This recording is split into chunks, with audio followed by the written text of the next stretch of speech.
Hello, welcome to the American Business Podcast, ABP. I'm Kevin Devecioglu, your host. Today, we are starting our season 2 and episode 36. We are excited to welcome you and we are excited to start our season 2 as continuation of our business podcast. Today's number is 13 million. This is how many people are employed by manufacturers in the US. This number alone shows the importance of manufacturing for the US economy. Speaking of manufacturing, we have a great guest today, a great manufacturer in New York metro area, I must say Long Island actually, in New York area. And I'm excited to welcome Robert Kufner to our virtual stage. And we're going to have a great conversation today. We'll talk about US manufacturing, state of the US manufacturing, and other subjects. Robert, welcome to the podcast. Thanks, Kevin. Glad to be here. How are you today? How is your week going? My week has been very busy. We have a lot of development going on with a lot of new projects in robotics, med device, and defense, and it's been a lot of fun. How about you? Good. Yeah, it's pretty busy. I was at the conference. So there's an ERP system called Sage. I was at the conference the entire week. So I learned a lot, and we also are going to have a special session about ERP systems in coming weeks. So I'm excited. But so far, so good. No complaints. Great. Well, we have a lot to discuss today, and I'm sure our audience also are excited to hear from you.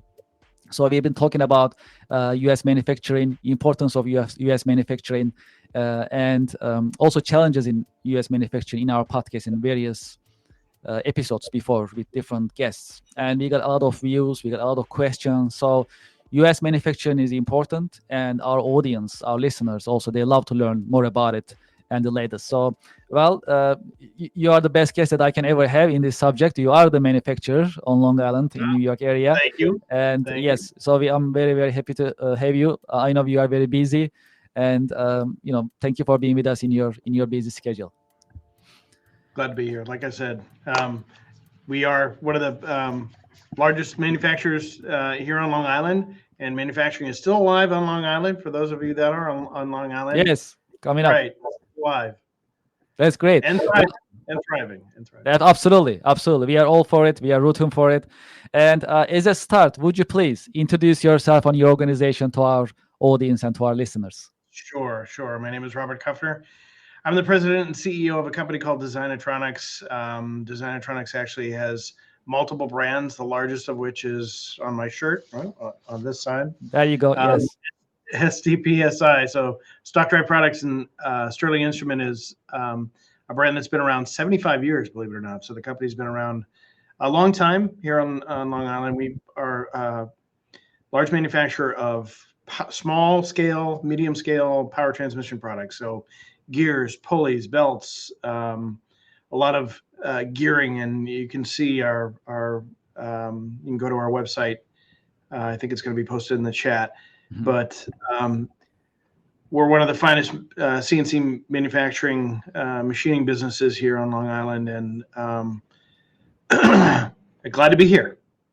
Yes, I appreciate it. Thank you very much. So let's learn more about you, if that's okay. How did you start your career? So how did you choose your career? How is the journey started? Yeah, I think my career chose me a little bit. I am fourth generation manufacturing by family. So I'm from Erie, Pennsylvania. My family on both sides, mother and father, more specifically on my father's side, my grandfather and great grandfather both worked in the steel mills in Pittsburgh. And, as being a child in the Rust Belt, got to understand manufacturing. It was a part of most everyone's lives. Either they had family that knew someone or had family involved in manufacturing in some way, shape, or form. I didn't want to go that path. Actually, I wanted to be a pilot when I was in school. Worked hard to try and chase that career, but unavoidably, I kept getting drawn back to doing things with my hands and being a part of something that's bigger than myself, that actually allows me to create something at the end of the day. And manufacturing really gives you that chance. I moved from actually working in machine shops and molding plants, running machines, to going to get my engineering degree, and then advancing in several positions to the point where I was actually working on a automotive manufacturing line, installing robotics, doing automation, and I just fell in love with it. There were so many challenges. It was the events that I would get into, the projects I would get into would push me beyond my comfort zone and give me lots of challenges. And quite frankly, I've never stopped. So now I run this business has 200 employees in it and growing. I've been through several businesses along the way. Doing some really fun stuff with automation and robotics, but also the end products that we make every day are life changing. Particularly here, where we make medical devices, aerospace and defense products, and more recently, we are one of the leaders in providing products for robotics, not just the industrial and cobots, but we are advancing with a number of different customers in development of humanoid robots, where we're going to see them here in the industrial space as well as in your home. And then it's a great place to be a part of that, and to be able to make things that change people's lives. So yeah, good stuff. Yeah, it's very exciting. So, you manufacture and you lead the company with your team. You work in manufacturing industry every single day. What are the challenges and exciting parts of your job, you will say? The challenges, probably the biggest. So I had always hoped that, as a young engineer, that I wouldn't have to deal with people, but manufacturing is people. You may think it's the machines, but the machines don't run themselves. Even in the world of AI, there's certainly a lot driving the path to get machines to run themselves. And we certainly have a lot of autonomous machines, but at the core of the business is people. My challenge has actually more recently been finding people that want to come back into the industry, or have a passion for the industry. And unfortunately, manufacturing is certainly smaller than it was in the U.S. It's a crime that has happened over time, quite frankly, I think. And I'm happy to talk more about that. But we are now seeing a number of folks recognize not only how important manufacturing is to us today, but also that manufacturing actually can provide a great way of life, particularly here on Long Island. So those of you that are maybe elsewhere in the U.S., Long Island is the second most expensive location in the U.S. to live. And yet our machinists here thrive, and they're able to not only put food on the table, but buy homes, grow families, and make a great living in manufacturing. And it's like that across the U.S. So in manufacturing, plants certainly have changed dramatically from what, certainly people's parents or grandparents have worked in back in the day. They're clean, they're well lit, they have great benefits. They have a number of aspects that I have employees that have been with us. I have 2 employees that have been here over 50 years. One has been here 53 years with us, and enjoys coming to work every day, just like I do. That's amazing. Yes, absolutely. And also inspiring, of course. So in U.S. manufacturing overall, what is the state of manufacturing in the U.S. from your point of view? And you mentioned some of them, but if we can dive a little bit deeper, what type of challenges U.S. manufacturers are having in general, especially nowadays, with the focus of, made in the U.S., the making production in U.S. Is an important subject that we have been talking about. As a matter of fact, a couple of weeks ago, head of SBA came on Long Island, as well as New York metro area. They had a roadshow in a way. They listened. We had great meetings. I mean, that was actually really exciting. So in this view, how are you seeing the manufacturing, U.S. manufacturing, and the challenges in general? Well, it's getting the most support it's ever had, in my opinion. Since I've been in the industry now, I'm not going to state my age, but I've been here in manufacturing quite a while. It's seen the most resurgence that I would like to call it a renaissance, um, for lack of a better term, than it has since I've seen it. Manufacturing has stability now with funding from the government, although there is quite a bit of chaos being generated by the geopolitical um, activities with the tariffs. It actually puts U.S. manufacturing in a solid position, although it does raise our costs. I'm getting a lot of opportunities from customers we had not talked about or even had conversations with before that are looking for ways to solidify their supply chain, and that's really good for us. It's been recognized in the U.S. Fortunately, too, that the sport is necessary for us to get some critical components for what we make. And I think we've had some real eye openers lately. So we're a distributor of motors. Motors need a number of different materials to make, particularly magnets, or the materials that go into making magnetics. That stuff is not found here in the U.S. And lo and behold, that has been quite a surprise to a lot of people. And there's a lot of scrambling going on to close that gap. We're actually a company that can help with that. There's a lot of other companies that can help with that as well. So they're seeing customers that they hadn't seen before either, which I think is beautiful, quite frankly. Shame on the U.S. for advancing so far down a path that um, that they had to rely. They have to, unfortunately had to rely on a number of different countries to be able to support themselves as a whole. I really think it's time now for us to get back to in reinvesting in manufacturing, supporting the small businesses and young folks that are going to come out of our engineering and our technology programs that want to start their own businesses. I think it's high time that we do that as well. I remember back in the day in the neighborhoods that I grew up, there were several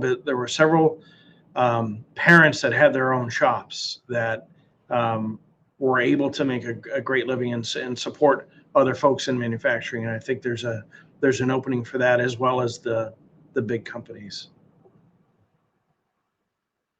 I like to shift our conversation towards AI a little bit. You also mentioned it briefly earlier. So, what do you think about AI? How it is going to be continue making an impact on manufacturing? And will AI replace jobs? Are they going to just run the manufacturing force by itself with AI robots and AI, power software systems? Is it anytime soon, you think? No, straight up no. And as I'm going to put my American gear manufacturer um, hat on right now. So I'm the chairman of the American Gear Manufacturers Association's committee on automation and robotics. We interact at a very high level with robot manufacturers, folks that are actually doing AI. We are involved in what's called physical AI. That would be learning robots, whether it be a cobot or a humanoid robot. The misconception is that robots will replace humans. Well, absolutely they will for the mundane jobs, the dirty jobs, the stuff that people don't want to do. But robots can't run themselves and never will be able to run themselves. And what we have to realize is that we have to condition our students and our employees to be able to raise their skill set, to be able to drive the innovation that goes into building these softwares and the AI that goes into robotics, so that they have the skill set to be able to manage the robots that are doing the work, not necessarily doing the work themselves or being having their jobs replaced. I hear that a lot. We use robots, and robots will, for a very long time, as far as I can see, be a supplement to our efforts. And what better way to supplement a person's effort to use less of their physical self to wear their bodies out and be able to use multiple robots to get work done? We do that here, and it's a beautiful thing to see. Actually, we can make a machine do multiple times the work that a human can.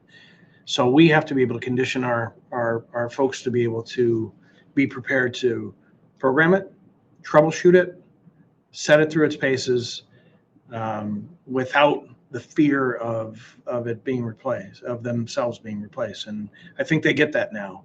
And a lot of people have trouble recognizing that unless they actually see that in action. But if you come here, and I encourage people to come and we open up our doors to tours all the time. We encourage you to come see what we're doing. But automation is a beautiful thing and I will say this: the only way that we're going to be cost effective against the low cost countries like China, India, is we have to advance our automation to be able to compete. We have to be able to match their low cost with our high output through automation, whether it be robots, whether it be automated manufacturing, and automation, non-robotic automation, if you will.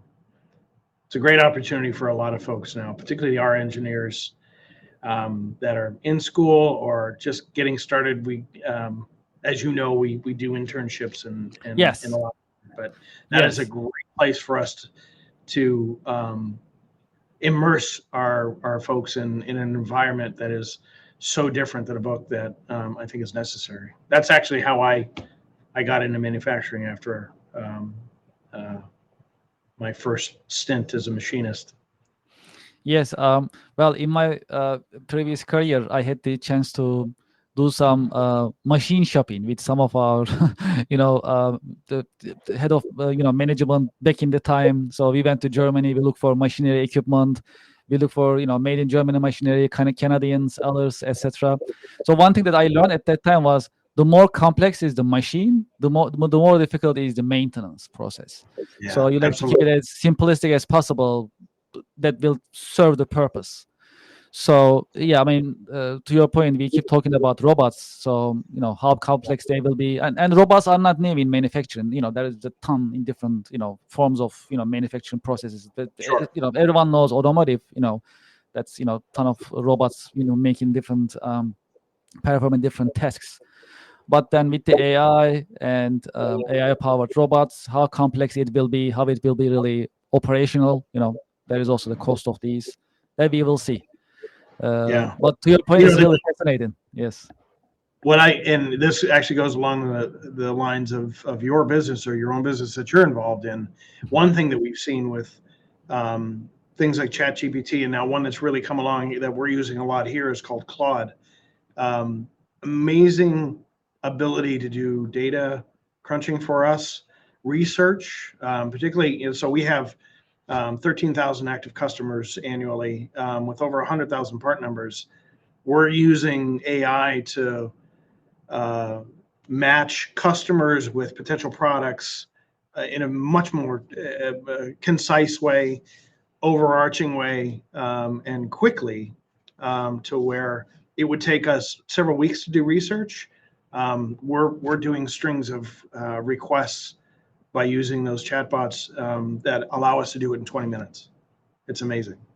So I don't want to ignore that either. It's not just about the physical AI, although we're very focused on that. The programming capabilities, or I mean the data analysis and search capabilities of that is pretty amazing as well. Yes, absolutely. So the conference that I was at, for example, this week, also a couple of weeks ago, I was at SAP conference as well. So I've been to SAP a couple of weeks ago. This week I was at Sage's. So the first subject is, and these are enterprise software companies, right? Serving different parts of the market, including manufacturing. And the number one subject is AI, right? So AI comes in right now in two different forms in the software. One is generative AI, as we use at ChatGPT, about the content, getting some content ideas, number crunching, and so on. And there is also the agentive AI. So there are also agents, AI agents that we can actually prompt to do certain tasks. So this is where we are right now as a technology in enterprise software industry in general. So it's being adopted, just like you mentioned. This number crunching and analysis is massive. I mean, human is much better than humans, faster, quicker.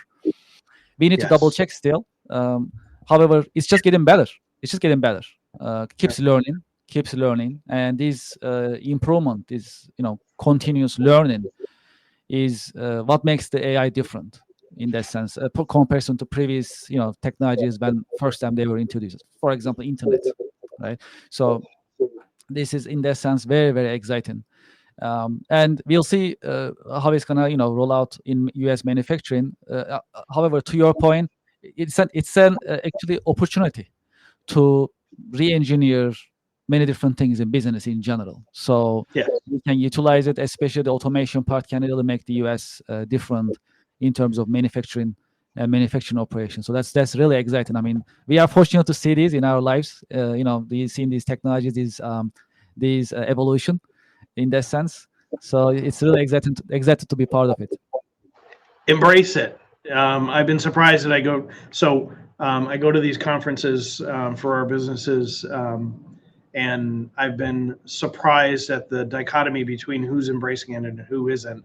And it doesn't matter at what age. It's just some people either are getting it and recognizing that it is transformational for our future and embracing it, and it's not just for kids, right?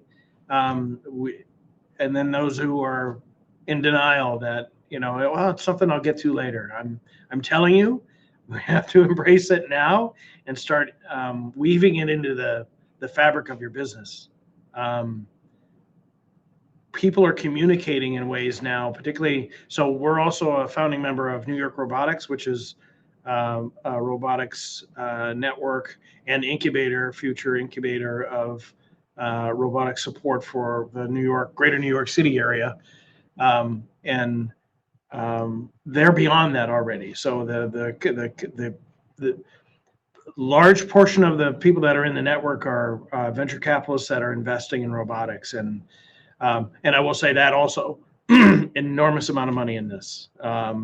There are VC companies that are just scouring the landscape looking for companies to support, particularly startups. It's a great environment, probably the best environment right now I've seen in a long time for advancement in those types of activities beyond just pure programming, and getting into the real work of getting automated equipment out there and robotics. But yeah, it's great stuff. And drones, I don't want to forget that as well. So what a lot of work has been done in that area as well.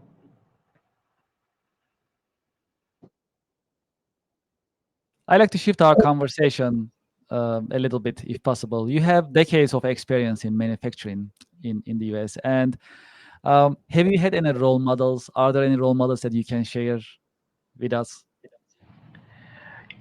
Yeah, actually, there are a few. Certainly, my father and my grandfather worked very hard. Were self-made people. Worked and hoped to be able to build their own businesses. Actually, both of them tried and failed to keep a business running. I kind of look up to them as models for the way to get things done. And and there are certainly some other folks, but some of the biggest role models that I've had really have come from folks that I've observed in the field, at surprisingly not the upper levels, people that work every day and have worked every day to not just make a difference.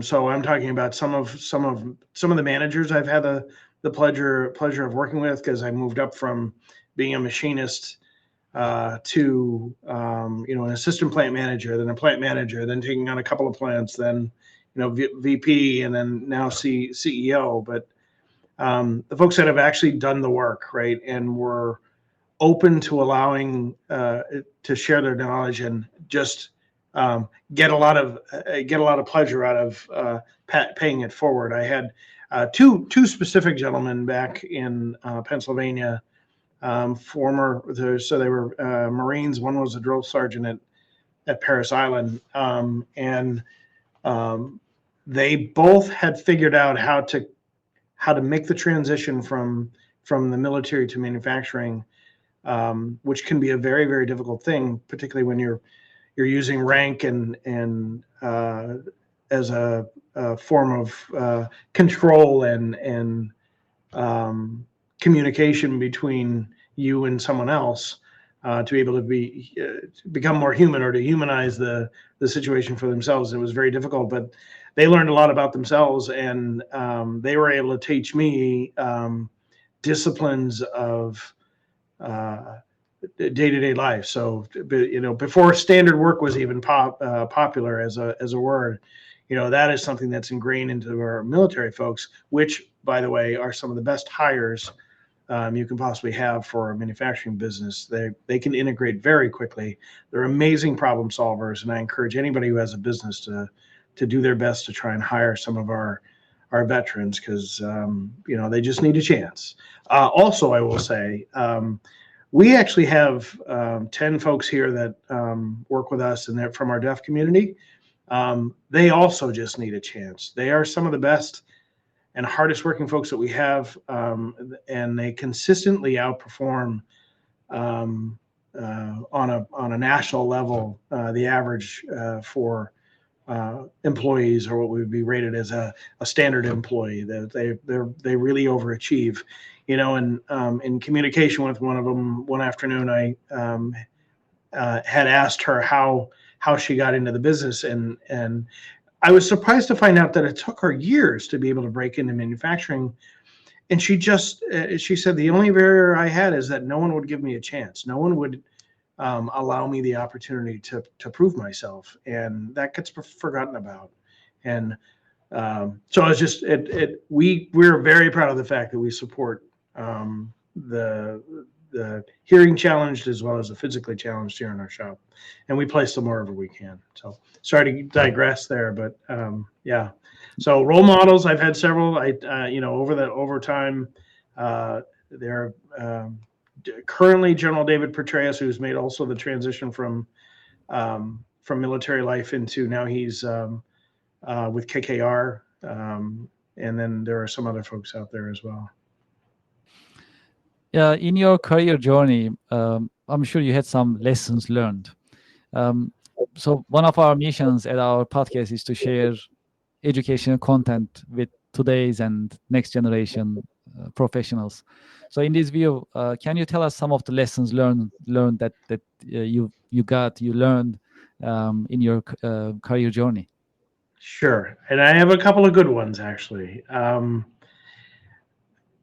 As an engineer, I'm going to reach out to my engineering community out there.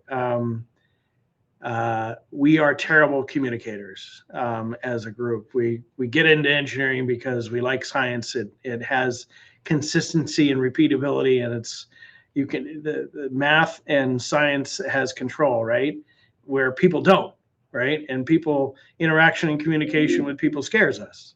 So that was me. I was completely comfortable sitting in front of my CRT designing machines and products and not having to talk to people, but found out very quickly that you're part of a community inside a manufacturing facility, and you are compelled to talk to people. If you're going to do yourself a favor, the best favor you can do is, and the people that advance the fastest, I think, in their careers are people that have mastered the ability to communicate.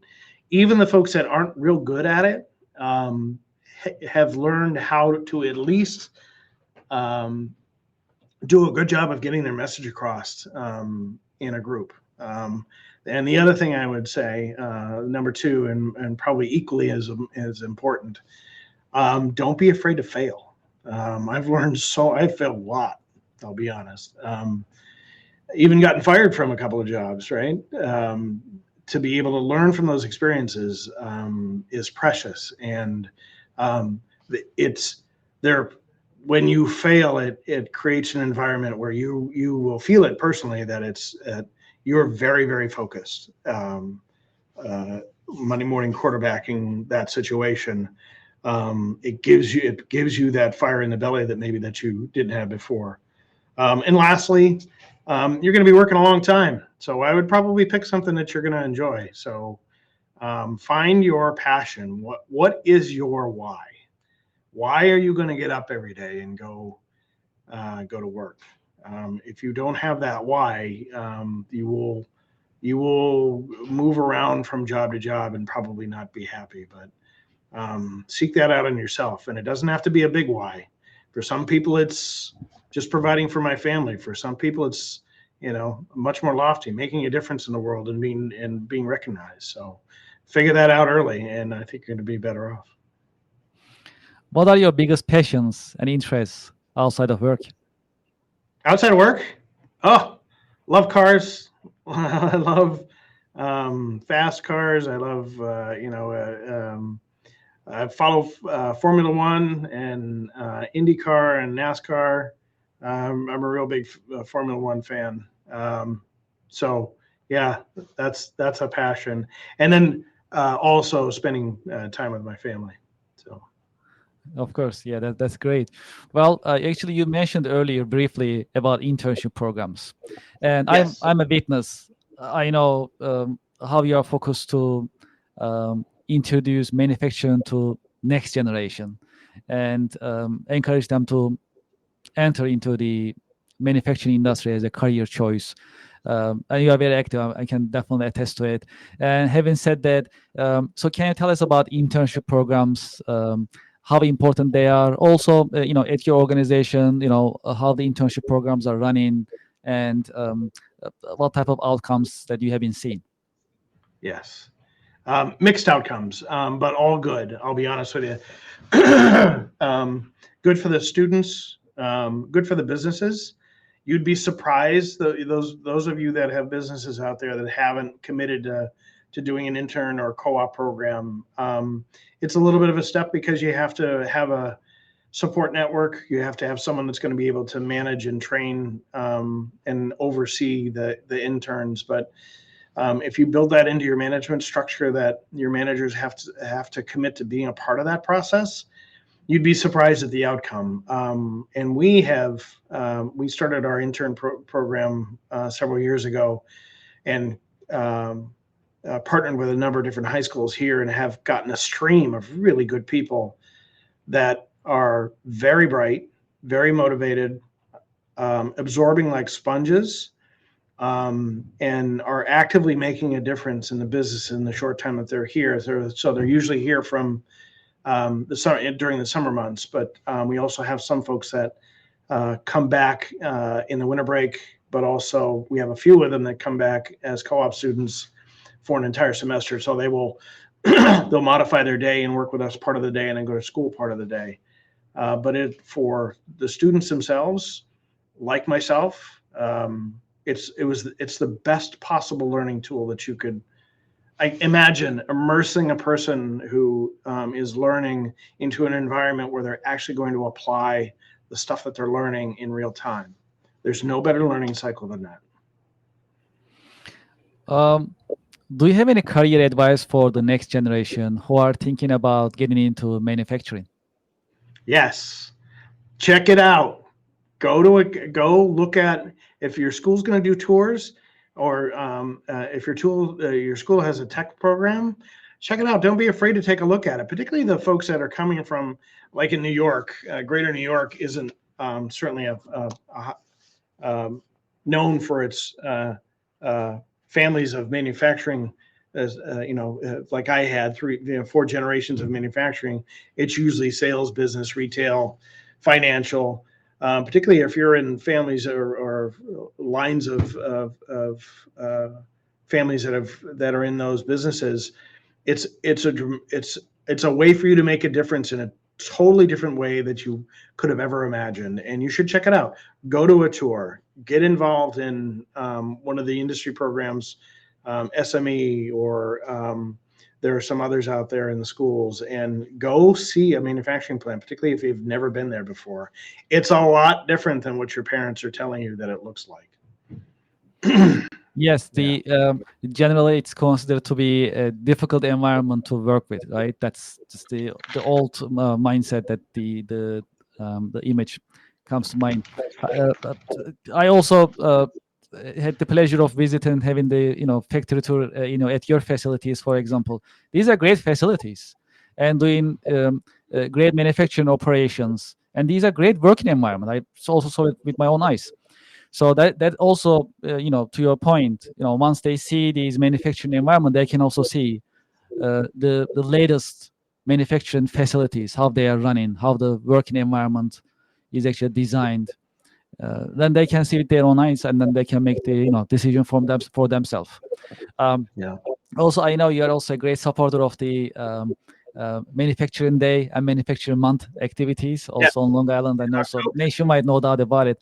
So yeah, it is also coming up. Or we can also talk about a little bit. That happens in October, and we introduce, right? We basically put the word out about manufacturing. We promote manufacturing in the U.S., also in the region on Long Island and greater New York area, and that's also a great opportunity for next generation to learn about manufacturing, engage with the manufacturers as well as professionals in manufacturing field. So we are in June, but October is coming, so that's also something that we can planning. Share. Never too early to plan, right? Yes. And so your parents out there too. The parents need to play a big role in that as well. Absolutely. So, Robert, thank you so much for being with us in your busy schedule. So for our thank you. Thank you. So for our audience, also let's put the website information on the screen. So let's put it out there for those who like to learn more about your organization. The website is on the screen.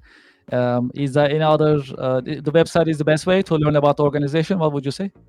It is, yes, and you can learn about the multiple brands that we have. STPSI being the biggest, but also look at our. We have career opportunities and news and technical information, and you can also get to our over 100,000 SKU catalog that way too. Our catalog is online. It's massive, but it has an enormous amount of information on it, on parts, as well as technical information for you to be able to do your build for whatever it is that you're building. Robert, thank you so much for being with us. Also, thank you for your service, especially for U.S. manufacturing, as well as your efforts to promote manufacturing to the next generation. I truly appreciate it, and thank you so much. Thank you. And thank you, Kevin. Keep it going, my friend. All right. Thank you very much for your support. I appreciate it. Have a great weekend. Well, to our audience and to our listeners, we had another great American business podcast session and episode. It was very educational. Robert Kufner is the manufacturer, and we learned a lot about U.S. manufacturing, as well as challenges, opportunities, AI, and how AI is actually shaping the manufacturing. We will learn a lot. So I hope you also enjoyed it. Well, as you know, we passed 30,000 YouTube subscribers. Now we have, I believe, almost 35,000 YouTube subscribers and increasing fast on daily basis. I truly appreciate your support. If you haven't done so, please go to our YouTube channel and subscribe. These subscriptions mean a lot to us. It shows your support. It really motivates us. And please subscribe, like, put your thoughts, comments in our YouTube channel, whichever video makes sense to you, resonate to you, and please continue supporting us. Also, if you have any questions, if you have any ideas, if you'd like to be in touch with us, our email address is americanbusinesspodcast@gmail.com. Would you like to be a guest, or someone who can be a guest in our business podcast? You can also send us an email. We keep an open mind. We love to hear from you as feedback, as well as guest ideas. If you like to be a guest, you can reach out to us. We definitely welcome business professionals who likes to share insights, business insights, educational content. We definitely welcome any business professional in that sense. Also, if you have any ideas that you like us to cover, you can also send us an email that we can, find the relevant guest invite to our podcast. We can cover that subject as well. Also, we are open for sponsorship opportunities. If you like to be a sponsor, if you like to advertise, promote your business in our business podcast, you can also send us an email, americanbusinesspodcast@gmail.com. If you visit our website, americanpodcast.tv, you can also see our coming schedule. We update our website on weekly basis, so you'll see who will be with us every week, and you can also see the guest, what subject that we will cover. You'll also get the information. So our American Business Podcast.tv website is current, and we keep it active. We have a new sponsor, IPVanish VPN. And I also use IPVanish VPN. It's a solid system. If you are looking for a VPN system, you can visit the link that I actually shared on the screen. And if you're in need of the VPN, I recommend IPVanish, and that is the link that you can connect, get more information, and subscribe. Well, okay, great. Well, I'd like to thank you for your time and for your interest. We keep it going every week. We bring you new content, new episode in the American Business Podcast, and I'm looking forward to seeing you next week. Another episode, another educational content at the American Business Podcast, ABP. Thank you very much. Have a great weekend.